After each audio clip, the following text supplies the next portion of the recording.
Dag 48. Glädjen. Förr i tiden lät han alla hedna folk gå sina egna vägar, men ändå gav han vittnesbördet om att han finns, genom allt gott som han gör. Från himlen har han gett er regn och skördetider. Han har mättat er och fyllt era hjärtan med glädje. Apostlagärningarna kapitel 14 och vers 16-17. Det evolutionen med sina logiska nyttighets- och funktionsidéer inte kan förklara blir helt självklart utifrån Bibelns berättelser. I skapelseberättelsen står det att Gud planterar en trädgård som var ljuvlig att se på och god att äta av för att vi människor skulle kunna njuta av det.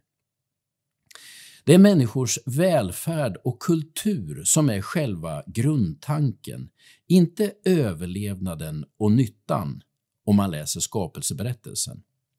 Det betyder att Gud har gett oss förmågan att uppskatta det sköna och njuta av det goda. Inte för att det är nyttigt eller nödvändigt, utan bara för att det är just skönt och gott. Det ligger liksom nedlagt i själva skapelsen, men inte bara det. Det sköna och det goda tycks också ha förmågan att leda oss till Gud. Herren Gud lät alla slags träd växa upp ur marken, sådana som var ljuvliga att se på och goda äta av. Mitt i trädgården stod livets träd och trädet som ger kunskap om gott och ont. Första Moseboken kapitel 2, vers 9. Mitt i trädgården stod trädet som gav kunskap om gott och ont, står det. Innebörden i orden är inte bara olycksbådande utan också hoppfulla. Det goda, det sköna och det njutningsbara påminner oss om Gud och kan faktiskt leda oss till Gud. Detta försöker Paulus förklara för människorna i Lystra när de tror att det är han som är Gud.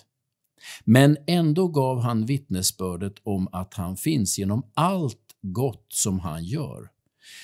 Paulus pekar på det goda, det sköna och det glada när han ska förklara vem Gud är. Det tror jag att vi i norra Europa skulle behöva lära oss av. Gud välsigna dig den här dagen.